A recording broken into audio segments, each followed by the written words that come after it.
So I welcome you all to Microsoft Azure Pakistan Community August 2023 meetup. And here are a few housekeeping rules that I would like to uh, share before we start. We plan to meet up at least once a month on Saturdays, and the online meetings are organized using Skype. And the online meetings would be recorded, and later these recordings would be uploaded to Microsoft Azure Pakistan Community YouTube channel. I would ask you all to please mute yourselves during the meetings, and the meeting time would be around 1 hour to 1 hour and 30 minutes, depending upon the time needed by the respective speaker.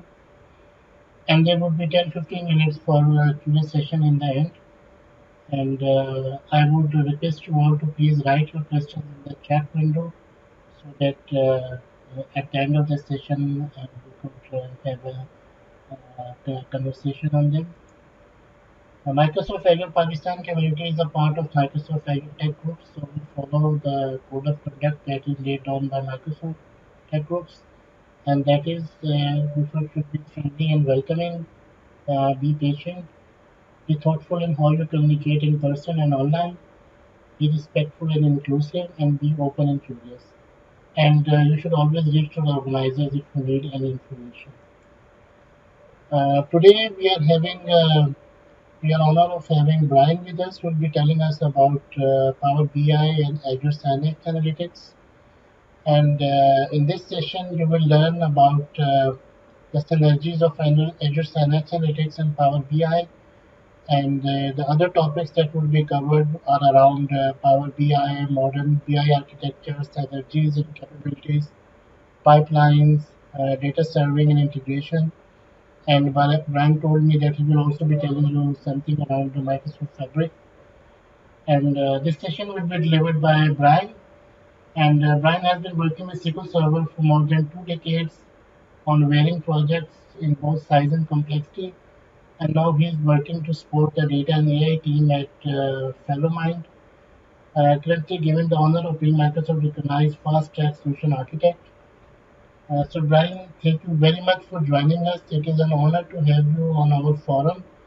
And you can start with sharing your screen and telling us about today's session. Yeah, thank you. Zoom is telling me that I cannot share when you are sharing, so. Okay, we'll look into it.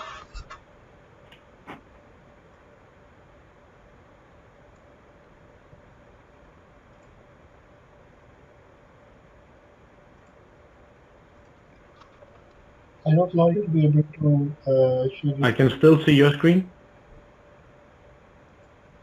There you go. Thank you. Thank you. Perfect. There. Now you should be able to see my screen if I go there. Yes, your screen is visible.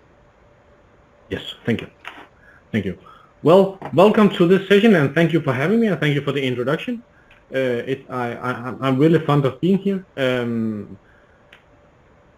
As you were just told, I'm going to talk about Power BI and Azure Synapse Analytics, the dream team from Microsoft. When we booked this session, I think it was around February or March or something this year, we didn't know anything about Power BI and what were going to happen around this spring. So given that time, I will also talk about the Fabric service from Microsoft, because the Fabric service is actually just a coexistence of Power BI and Synapse inside the same service called Fabric, with a lot of other services that comes along. So this session will take its leap step out of Synapse, and all the demos and all the things that I'm going to talk about is Fabric, but you can easily apply the same thing to Synapse, even though the Fabric universe is the place to be right now. Before we dive into the actual session, I have a slide about myself. My name is Brian. I'm the principal architect in Fellowmind in Denmark. After this session was booked, I'm also announced a Microsoft MVP on the data platform. I'm a Fasttrack regularized solution architect and also a Microsoft trainer. Before I started working with data, I was a sergeant in the Royal Danish Air Force. In my spare time, I ride motorcycles, and I'm also into coffee and how to grind it, how to roast it, and how to brew it. So this is my coffee today, a hot espresso with hot water, also called an Americano. So cheers. If you would like to hook up on LinkedIn, there is a QR code here. You can scan. This slide will also be shown as one of the last things I'll show you today. If you have any questions at all, please interrupt me while I'm chatting, because I'll just speak your ears off, and let us have a good time. So today I will show you what is Fabric. I'll show you what Microsoft sees as a data-driven organization going from where Fabric started. How do we do collaboration? How are the services combined so that you can use your own architecture blueprints. I have brought also some samples, a short demo, and then a quick wrap up, and of course a few minutes for questions if you have any. And again, if you have any questions, just please interrupt me, and we'll take it from there. So, what is Fabric? Well, Fabric is actually the well-known Power BI platform that perhaps you have already worked with. We have the Power BI Data Flows, Power BI Datasets, and Power BI Reports as we know them. And all around the Power BI, we also needed to add other services like Purview, like a SQL Server, pipelines, machine learning, Custo servers, notebooks, and so forth. All of this combined is now Fabric. Fabric is the one-stop shopping from Microsoft, where you go to work on your data platform, to build your deliveries through the organization, and to actually also begin to use and utilize the data and the platform that you have built. So how does an organization use and utilize the data that you have built once it is in the platform? Well, there are some different types of organizations, and in order for us to agree on what we're talking about, then we have the first data-driven organization, the centralized one, where there is one analytics and services team that manages everything, and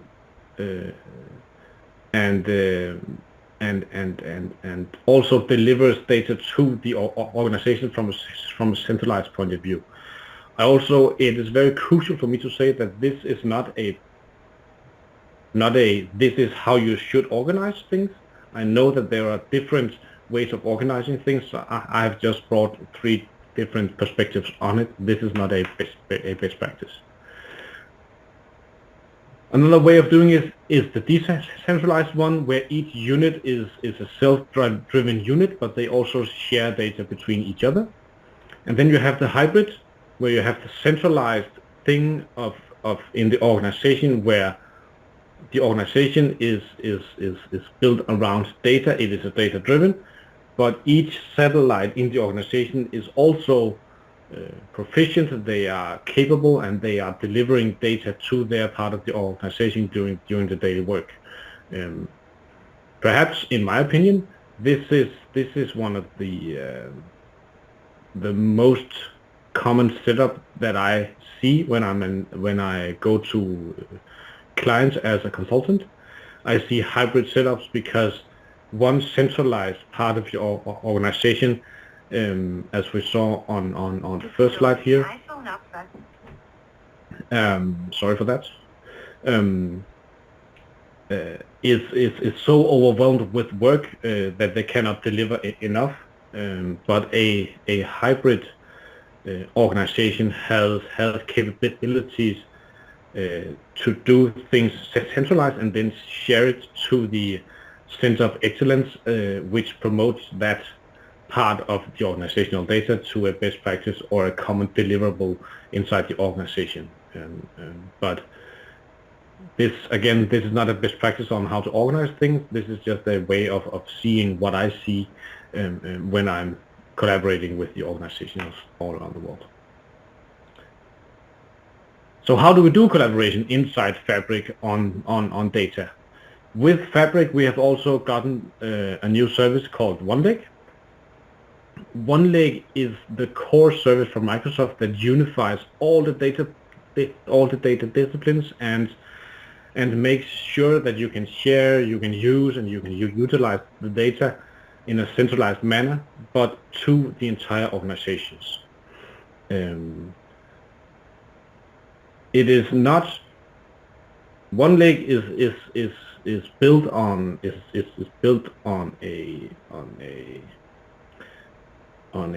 what's the word? I'm sorry. Data Lake is built on a common service in Azure called just a data storage. You can access the OneLake from your Azure Storage Explorer to see what is in there, to demystify that it is actually only Parquet files which Fabric stores in the OneLake. You can attach the OneLake as a drive to your Windows machine, so you can browse all the data you would use in a file explorer manner. I'll show you that later. And you can also share data directly from the OneLake to other people in your organization with a one security setup. So once you have your data in the OneLake and you need to share it to the people in the organization, you set up the security once. Then no matter how they access that data, the security setup will be enforced in one way. So you only need to do your security model once. That's great. No matter what role you have, you will be working with the OneLake using Fabric. The data administrator, the security part, in engineering and analysis and so forth, will be working in close collaboration on the OneLake with all the data that is there. With Fabric, we also got some other additional services which I just mentioned a few minutes ago. One of them is Data Factory. Data Factory is being, as I speak, is being rewritten during the preview phase of Fabric to fit into the way Fabric needs to work. So the engine behind Data Factory in Fabric is not the same engine you would see in Synapse Analytics or in Data Factory inside Azure. That's why the correct name should be Fabric Data Factory, it brings data pipelines as we know it, and in the umbrella of Data Factory in Fabric, we also got Data Flows Gen 2, the Power Query engine that we all know, perhaps, I hope. And with Data Flows Gen 2, we are now also capable of saving data directly to a SQL Server, and also to the warehouse inside Fabric. That's new, and that's very, very good, because data flows could only historically be shared on a storage account, either the storage account that Microsoft came with, or bring your own storage account. But now we can also save it to other sources, destinations. That's great. We also got data engineering, the new Lakehouse. The Lakehouse, as a principle, is data based on storage account without a SQL Server to handle that, but with some sort of compute engine on top of it to remove the abstract layer of writing your own code and then just delivering data through that endpoint. We also give it notebooks and Spark jobs. Notebooks, if you are fond of Python coding, .NET, also SQL can be written inside notebooks. And with notebooks, in the Jupyter notebooks, we are now also capable of writing the KQL language. I have not brought a demo on the KQL language in notebooks, but I have a blog on it. You can find it on my blog, if I can chat that to you somewhere there. My blog is this. You can find it there. Perhaps I should write it as a web page so you can find it. Yeah, that works. Here you can see I have a blog post on how you utilize the KQL language inside your notebook. So you can go from there. I also have a newsletter I send out, so you can sign up for it. Every time I post a new blog post on that blog, you'll get an email, and I promise you I will not spam you. you will get a maximum email of one per week if I'm that effective on blogging. Right now, it's perhaps once per month. So please sign up and you'll get a notification. Going along, we also have the possibilities to do data science inside Fabric, experiments where you try to figure things out. How can I do my machine learning model? What needs to be done? You can validate your thesis and you can govern your model for accuracy and so forth. And then you can uplift that to a machine learning model. And of course, inside the data science, we can use the Jupyter notebooks using all the things that I just talked about.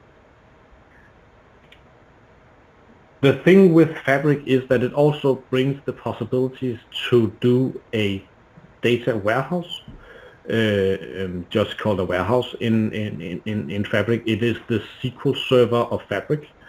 It is a capability where you are still working with your OneLake files, but in the warehouse you have, besides the usual select statements that you had in your lakehouse, in the warehouse you now also have the possibilities to do updates, to do store procedures, to do functions, to actually build a data warehouse based on store procedures and to utilize the complete T-SQL language inside your warehouse that you are used to working with. The warehouse is built out of Synapse dedicated SQL pool, serverless SQL pool, but with the ability to do write back on update statements through T-SQL. Real-time analytics is also a new part of this. Real-time analytics is somewhat a new thing to many people. Perhaps you have worked with it, but it adds the ability to work with your custom databases, your KQL language, and it adds a brand new service called Event Stream, where you can capture data live, streaming data live, and store it live in both your lakehouse and your custom database for further processing. And of course, we got Power BI. Power BI is still the visualization tool, and it adds a new feature where you are having a direct lake connection. So instead of loading data into a Power BI data model in memory, it now reads the data live directly from the OneLake, and that is perhaps, from my opinion, the most ambitious data processing engine ever in the world of data, because now we don't have to process anything. We query the data when we need it, and also query the data when we need it as a end user. Prior to Fabric, many organizations, many people said, okay, we are using ELT, extract, load, and then we transform the data when we need it. But that T was always a part of the data warehouse team to do. Now the T is a part of the end user's work. It is quite powerful. Once I build a Power BI model in this demo, I will show you how you can see that it is a direct link connection. Later this year, we will get Copilot for Power BI, where I can, through prompt engineering, deliver my Power BI report using prompt engineering just to write what I need. Perhaps you have all seen this 6 or 7 second short video from Microsoft where they demo it. That's what we get right now.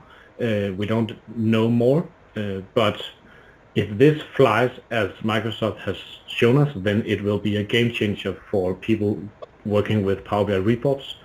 The reports are blazingly beautiful, and if you don't like the colors, you just write that to Copilot, and then the colors will be changed according to either your corporate identity colors, if you have those, or to your needs of coloring. And also, if you're colorblind, it can make sure that you can still read the data to you. So huge leap in Power BI, Copilot, and the direct link connection. So stay tuned to Microsoft news, because once the Copilot in Power BI is released, I think that will change a lot for everyone. I also promised to talk about the architecture blueprint inside Microsoft Fabric. A simple solution could be this. You have your data source. You are using Dataflow Gen 2, the Power Query engine, to store your data in the lakehouse.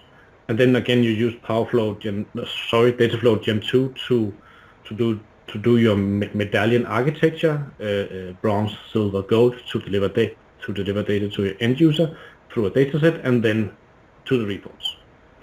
If you need it, you can expose your data through a SQL Server endpoint and share your data through shortcuts.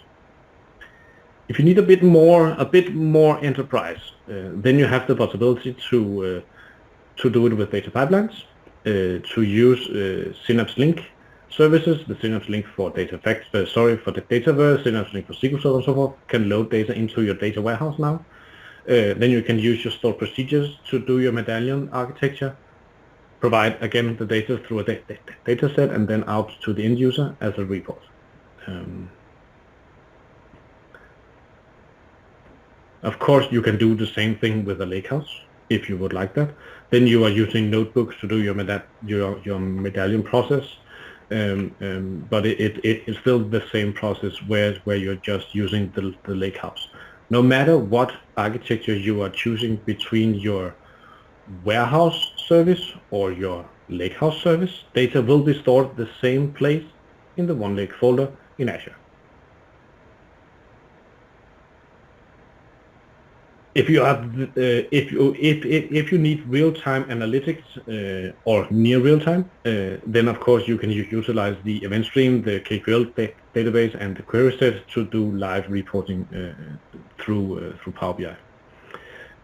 Do not think of the KQL database as a replacement of your SQL Server to do your data warehouse. Still build your data warehouse on the lakehouse or on the SQL Server on the warehouse.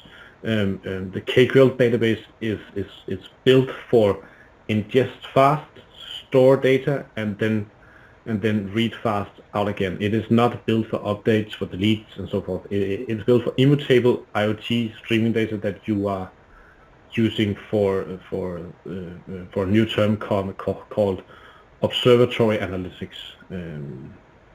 So yeah, and of course, if you need it, you can add machine learning, experiment models, and then provide that through a data set through the reports. One of the big things that I have seen is that will come is the ability to add an AI model to your KQL database and have your streaming data ask the machine learning model on outcomes and provide that real time. So a quick demo on what is the Fabric thing. Let me pull this down to my window. There you go. Here I have a very blank Power BI workspace. This workspace contains nothing, and I've just started this for you. When I want to add things to my Fabric workspace, I can do it on the new button here. I see some of it, but if I click the show all, I'll get the complete service possibilities inside the workspace. Here I can then start a warehouse. I can start a lakehouse if I can find it. There, I can start a lakehouse. I can also build a new notebook. I can build a Power BI report, the business report, scorecard, and so forth. And at the bottom, I can utilize the new event stream and Custo experience inside Fabric. If I were to build a data pipeline, I click here, and then I just have to wait. Then we can say copy data from database. This is the name of the pipeline. It just needs to start up.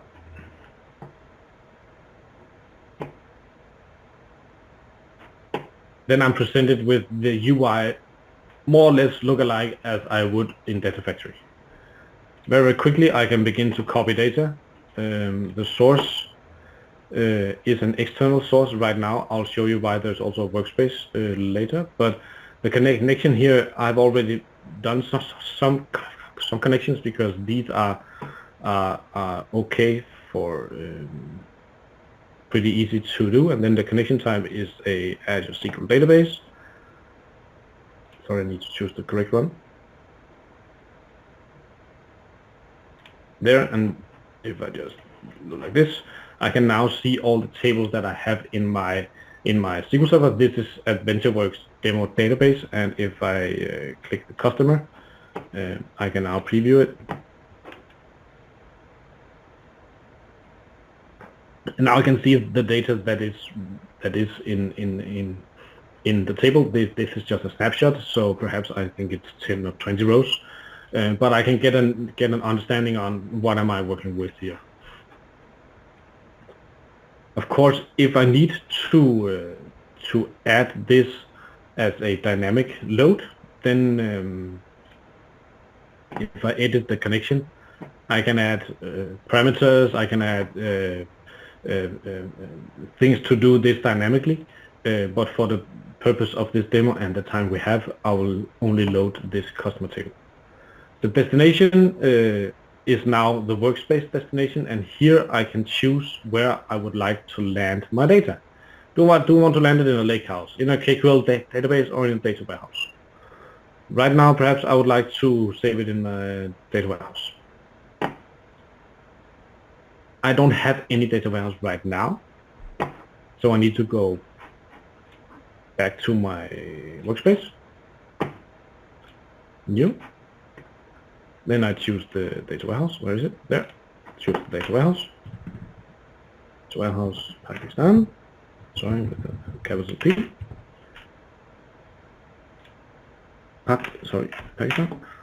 Great.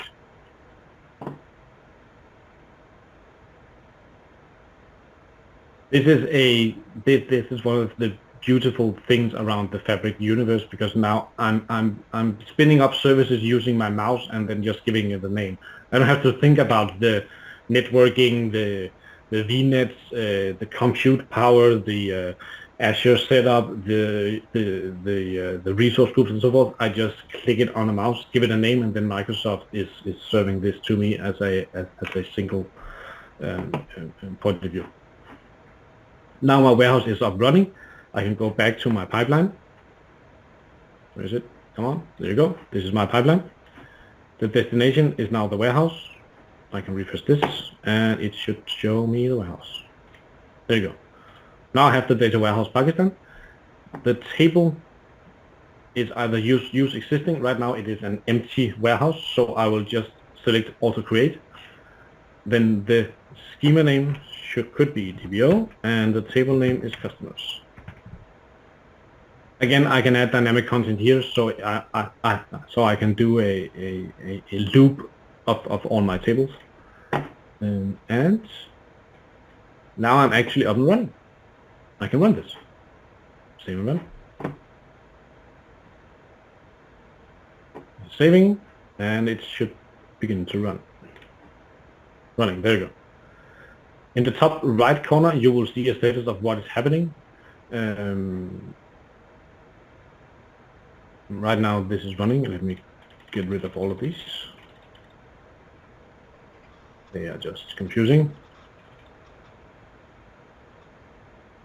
It is running, but as I'm used to in Data Factory, I can see the progress right here. If I'm impatient, I can always click the refresh button. It will refresh it, but now it copies data from my AdventureWorks database on the customers table and saves it in my warehouse.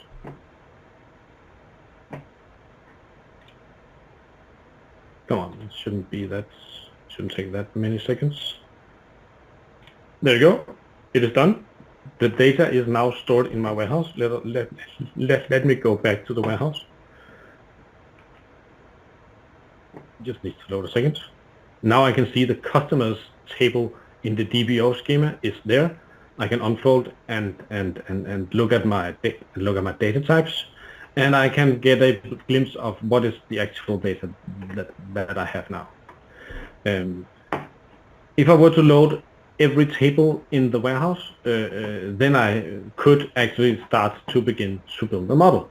Right now we have the customers. Let me just set this up so it also takes in some sales order header. Then the destination is the sales order header. Then I'll run this, save and run. Now I'm also copying the sales order header. Should just take a minute, but as this is running, let me go over here and then refresh this. Should have created the sales order header table, not yet.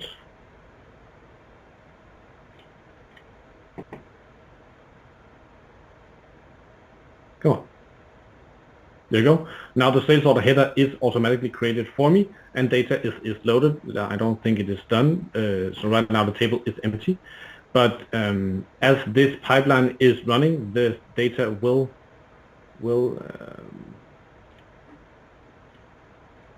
provide me with the preload. There you go. Now I have the sales order data loaded inside my Fabric warehouse, and I can start to build a model.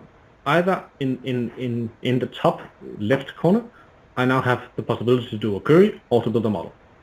If I'm building a model, then I'm presented with the tables that I'm used to inside the Power BI universe, and I can add my sales order header. Come on.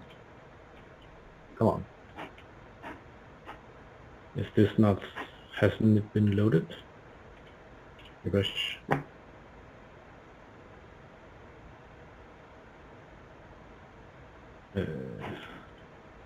Where is it? Is it gone?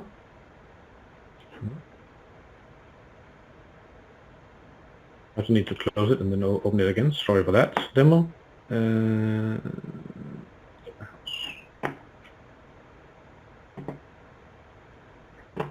Build a model.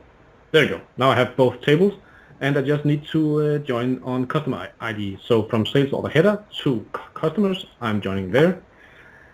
It shows me what cardinality I have. So this should be from the sales order header, that is a many, to the customers, that is a one, so many to one. And I am just needing this cross filter direction should always be single, and make this relationship active, and I can confirm it. So now I have built my data model. This is a very, very simple, a very, very easy go-to data model. But what if I were to build a huge data model and get a report out of it? Well, for the sake of it, it is quite easy. Let me demo that. It is quite easy to build a new report on top of this, because I can just click here, select new report, then it will load. Now I have a report with a data connection to my data that I just built, and I can start to pull in my subtotal by customer, by company name.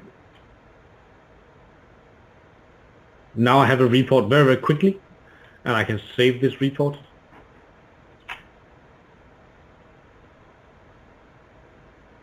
In my workspace, I can save it. And I can now provide a link directly from my workspace. I have the Pakistan report demo here. And I can deliver this to my end user, saying now the data is ready. I don't have to process the report. This is reading data directly from my OneLake. My OneLake the warehouse is saving data to the OneLake, and if this app is working, I should be able to show it to you. Let's see if it is there. Refresh this. I'm opening my new OneLake. This is a OneLake app that I installed on my Windows machine, and let me see if I can find the workspace here. No, it is not there. There is some glimpse in the OneLake app for Windows, so it does not always load the data as you can see it. But if I open another workspace for you, this is my personal demo workspace, and I have a lot of things going on here. I'm working with it, trying things out, and you can see I also have a lakehouse and I have a warehouse here. And if I open those in my my browser, in my file explorer, I can begin to go down into my warehouse. I can begin to look at the files. There's a file here. This is a file. I can begin to look at the tables. Come on, tables. I have a table in the DBO schema. This table is called customers 2, and this table contains just ordinary paquet files. If I go, was this in my warehouse or my lakehouse? Let me just go up. This is my warehouse. If I go into my warehouse, warehouse, there.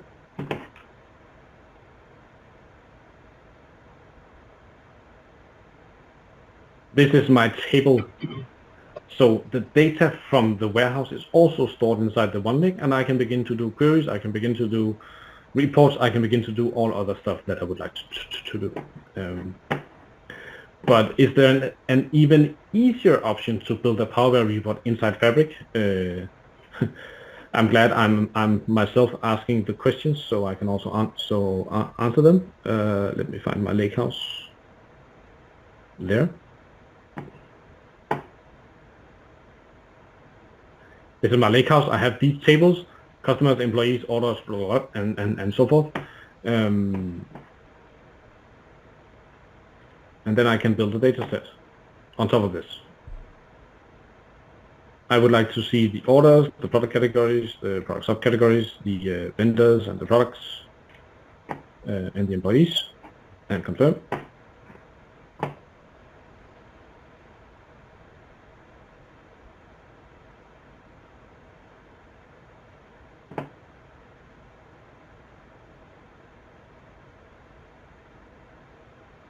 Are we getting the blimps again? This morning I saw there was some outage. No, there you go. I just saw there was some outage on Fabric, but here the data model is somewhat built for me. Microsoft is trying to help me to build the data model, so every column that has the same name between the tables are joined, product ID to product ID. Subcategory ID to subcategory ID, and category ID to category ID, and so forth. The one thing that I cannot join is the vendors to the orders. Do I have a vendor ID? No. Perhaps that is the products that I need to go to. Products. Do I have a vendor here? No. So I don't need this table in my data model. That's fine, so I can hide that in the report view. So now the data model is no longer showing the vendors, just like you would in Power BI. So now my data model is built in a Power BI lookalike report view, data model view. And if I'm lazy, I can just hit the new report.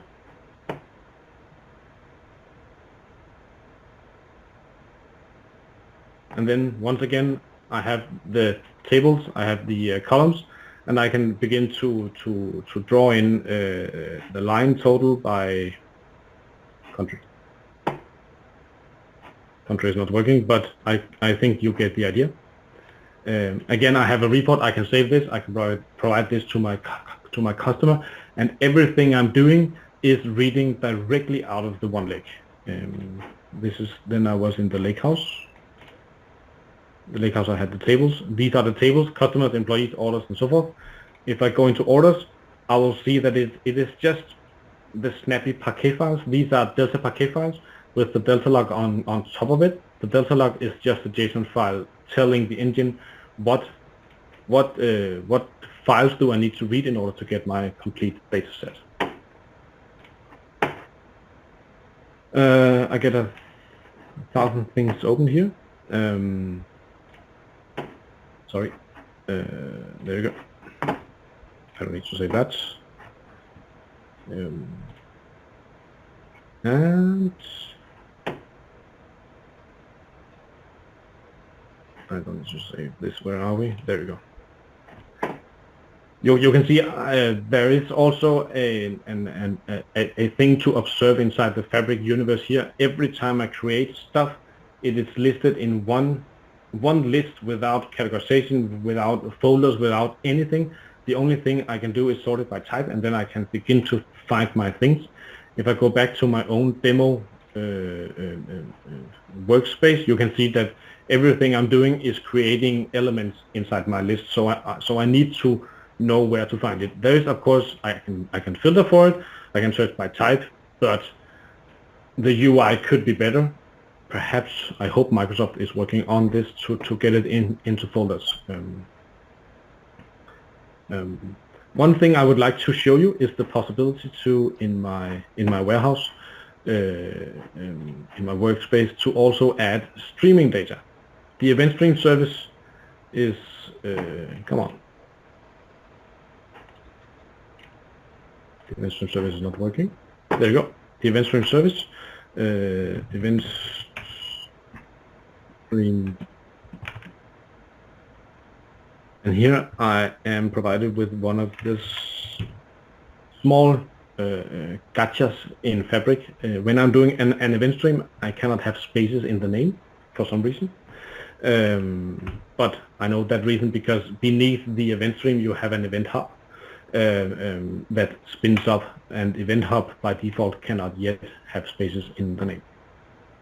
This is spinning up, and while this is spinning up, I can show you one that I've already made. If I can find it. Where is it? Where is it? Where is it? It is gone. So we just have to wait for this. The reason it is loading this data is, as I said, it is spinning up other services underneath the hood for you to use and utilize. So you don't have to. With the event stream service, you don't have to do the pipelines that I just showed you. You don't have to use the copy data to save data somewhere. Event stream is streaming live data to your lakehouse or your data warehouse or your KQL database for you to use in a Power report with the live data or near real-time live data. Come on. Loading. Normally it doesn't take this long to spin up an event stream. Perhaps there is some sort of pressure on the services. There you go. Again, I'm presented with for me at least, and somewhat easy to use UI. I have a source, I have something that happens, I don't have to take care of that, and then I have a destination. So the source could be either my event hub, a custom app, or some sample data. The sample data here could be, let me just write sample here. The sample data here I can select provided from Microsoft, either the yellow taxi data set or the stock market data set. If I select the yellow data, then this is added. Now it is beginning to stream data from the taxi data set. I can begin to get a data preview. This is live given to me, and the destination could then be the lakehouse. Lakehouse. This is just the name. The workspace is the one that I'm working with, the Fax and demo.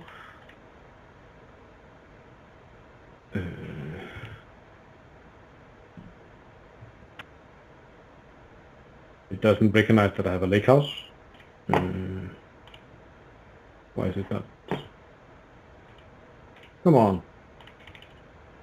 It doesn't recognize that as lakehouse. Okay, sorry for that. Should it just, for the sake of this, spin out the lakehouse? It doesn't take, it only takes a second to spin out a lakehouse. There you go, lakehouse. House. Great. So now I have a lakehouse, and if I just say lakehouse here,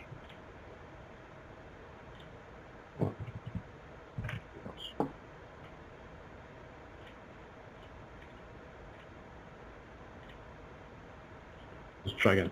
Destination, lakehouse.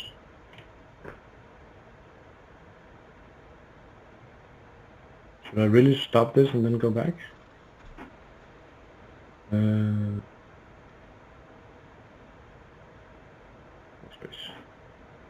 Event stream.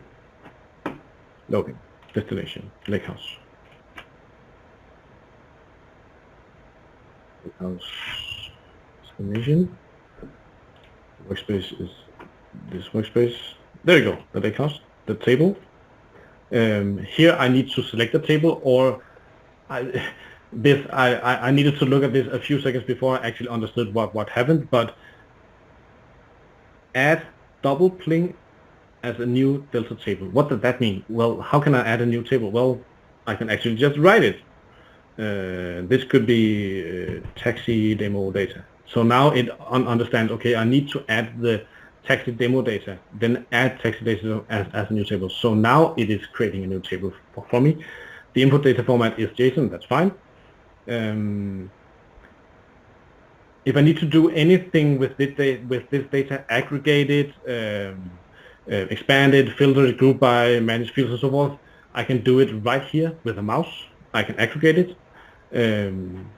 I can aggregate it by the sum of, I don't know, come on.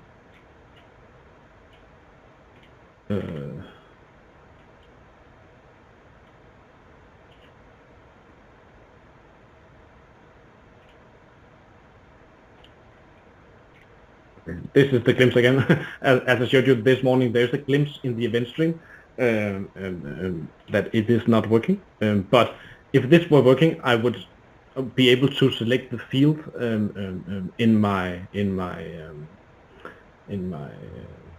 source, and then group the data by this field. But let me just close this one, discard, and then just add this one.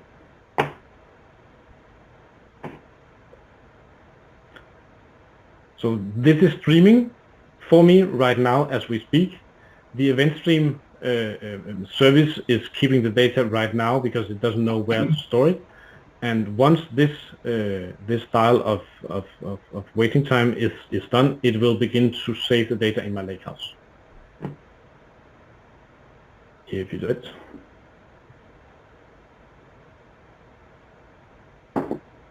Come on.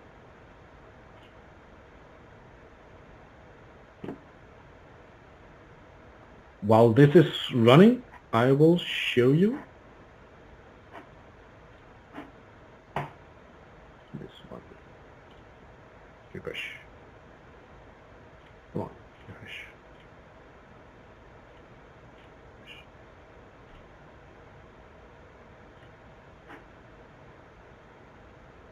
Come on, stream, save.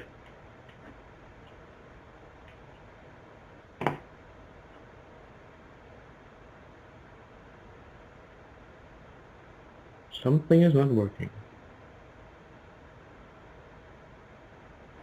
Well, okay. Luckily, I already have the data in the lakehouse.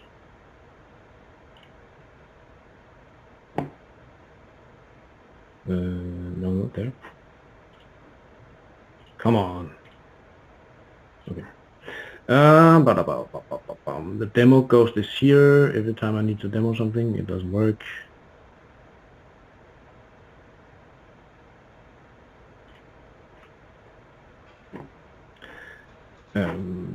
No, sorry. Come on.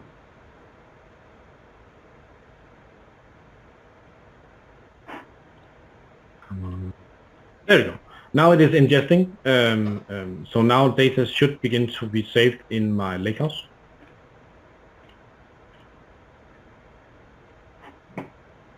But for some reason it is not reading it. Perhaps I have too many things opened. Lakehouse. There we go.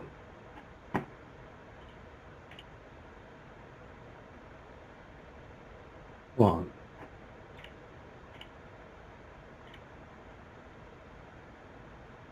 It's happening.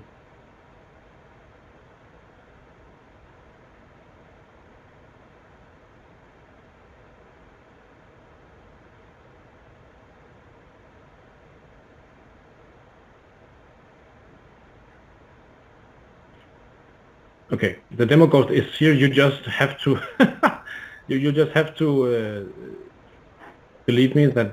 Why is this not working? Is it stored in the lakehouse? Oh. Save. didn't get the table name.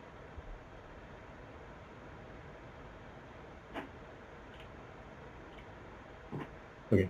There is some sort of glimpse in Fabric right now, so I cannot demo how I can store data in the lakehouse. But you just have to believe that I can store it. What I would have shown you was that on top of my lakehouse, I can begin to build a new dataset.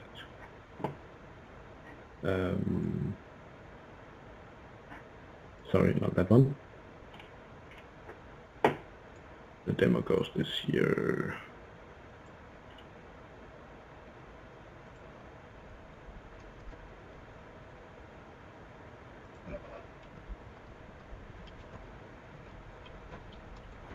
Come on. Visual was actually this. Well, Fabric is not working, so I can't show you this. But one of the things was that on top of my data set,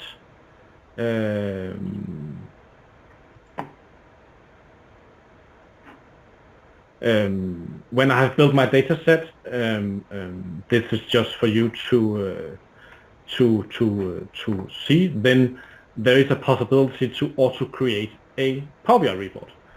A new button called auto create, and then Power BI and Fabric is trying to auto create a report for me. The report is ready now. Without doing anything, then Power BI and Fabric has now built this report for me. If I would like to change things, then it's just a matter of clicking this and then personalize it to whatever I need, or to do stuff with it for me, and then I'm good to go. I can provide this to my end client if it is okay. Without further ado, I will stop this demo because Fabric is doing stuff for me that I cannot handle, and that's fine. Fabric is not yet in GA, so we get outages sometimes. That's fine. Back to the demo. Sorry, back to the slides. I have a few slides left, and then I think my time is up. What about the pricing for Fabric when I'm using it? Well, these are the capacity pricing that I can find in my region. I'm using the Western Europe region. If you are using other regions, you might see different pricing, but you can get started for as little as $200 and around $70 a month in Fabric, and then that is the cap of what you will pay for your compute. And if you have a lot of money, you can pay $270,000 a month for it. I don't believe that anyone will get that amount of compute power, because then you will have what is compared to, I think it's 4 or 8 dedicated SQL pools in Synapse. So I think that should be enough. Besides this, you will have to pay $23 per terabyte per month for the storage. That is just a way for Microsoft to make sure that the one lake is up and running. It has a copy of the data in case the data center goes down. Then you will not experience any outage. The data will just be there for you. And $23 per terabyte is the same as nothing, because data is compressed using the Snappy file. So if you have 1 gigabyte of raw data, perhaps that will only fill up 200 megabytes of data in the one lake when you're done. So that was me. That was the demo. If you have any questions, then please feel free to ask them now, or hook up on LinkedIn, write me a message, and we'll catch up there. Thank you so much, Brian. It was really interesting, and I'm looking into the chat window to find out if there are any questions. Otherwise, I have some questions that I would like to ask. This Microsoft Fabric, it looks like that it's a kind of one solution with everything. Yeah. What do you see? What would be the future of Azure Synapse Analytics and Azure Data Factory? Because this Microsoft Fabric provides everything under one umbrella. Yeah. Well, let me try to answer that. Synapse is not going away. Synapse is still a part of Microsoft services, and you can still spin up a Synapse workspace and work with pool or the dedicated SQL pool. No harm done there. Also, if you have an existing warehouse or reporting model or data platform built on Synapse, then it will be, of course, supported as a given known service part of Azure. But if you are still focusing on building things in Synapse, then you will have to manually handle your infrastructure. You'll have to manually handle your security, your data sharing, your report generation, and your compute power. If you also need to use data streaming, live streaming of data from IoT devices or telemetry, then you also need to handle that in some way, either through the Custo as a data explorer cluster or through Event Hub or something. The Fabric service, look at it as a umbrella of services combined to you, delivered as software as a service for you as a SaaS experience, maintained by Microsoft, without you to handle networking, security, and all that stuff. But Synapse will still be Synapse. Nothing will be changed there. They will still develop on Synapse. Synapse will still have updates.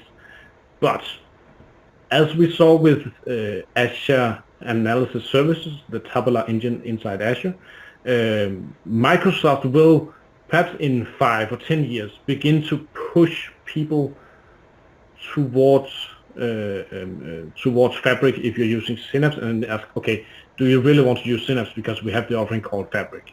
But that is in 5 or 10 years time, so don't be stressed. If you have Synapse, use it. If you're fond of Synapse, then you use it. You can still spin it up and use it for your infrastructure management and data platform. If you are new to building a warehouse, I would definitely encourage you to at least look at Fabric. Is Fabric an option for me? Is it the price, the $270 entry price? Is that too much for me? Because I have clients who are building Synapse warehouses that only pays around $150 a month for their complete warehouse, including Power BI. That's a very low price, but you need to handle things yourself there, and that's fine. But if you are okay with the entry price of $270 a month, then please consider Fabric, because that is the place to be in 5 or 10 years time. And as far as I can see, we also have these Power BI data marts in Fabric. Yeah. So how do they differ from the data marts in Power BI? They do not differ. It is the same thing. The data mart in Fabric is just a different architecture under the hood. The data mart in Power BI, the old data mart in Power BI, is built upon a SQL Server, which you can connect to, and then you can do stuff with it.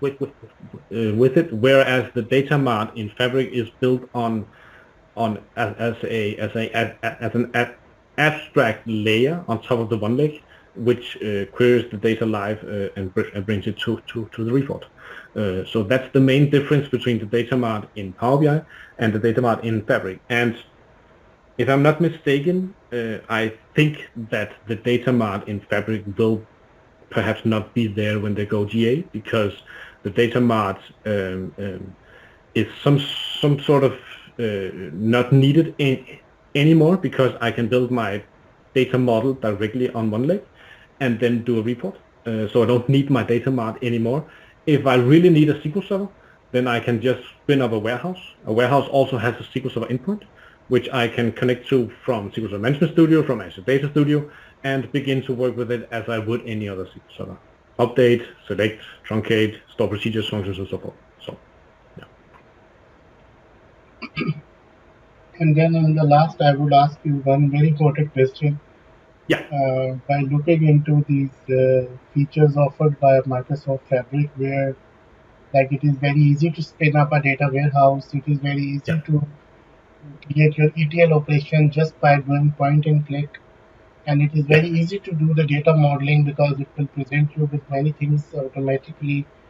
Uh, what do you think that, don't you see that Microsoft Fabric will diminish the roles of a data engineer or a data architect? Ooh, good question. Good question. Good question. Yes and no, because the role of the data architect is more or less to orchestrate the way that people are using the services and implementing the product for the end user, right?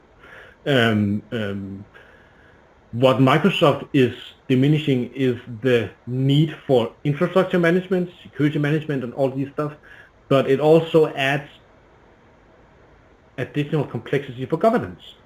How do I govern my workspace when all people that has access to the workspace by default can spin up a new warehouse, can add new data, can select data, can share data? How do I govern that? That is a huge question, and I don't have an answer. But I know that if we are looking into the Purview service from Azure, from Microsoft, you will see that Purview has direct connectors and direct services to try to help you govern your Fabric workspaces. It will help you to do automatic security auditing, to help you with access control, to help you with sharing and all these stuff inside the universe of Purview. So I think that both the data engineer and the data architect they are still needed. They are still an asset to every data team, but their work might change a bit. Their work might change to, okay, I don't have to think about network. I don't have to think about security. I'm only there to move data, do my data modeling, provide it to a report builder or whoever does that, and then provide a report or the data to my organization or to my end user. So from my point of view, the work and the area in which these two roles are working will be more streamlined. It will be more, for lack of other words, a more easy job to do it, because I don't have to think about everything. Things are served to me, but the roles are still needed inside every organization working with data. Sure. I don't see any further questions, Brian, but thank you very much for such a wonderful topic, and it was really, really informative. And also, thank you very much for your precious time, especially on Saturday. And Sure, I no problem. hope that you will also join us for future sessions. Sure, And just reach out to me and I'll gladly help. Sure, I'll be looking forward to it. Have a very nice weekend, and thank you very much today. Thank you, and you too. Bye. Bye.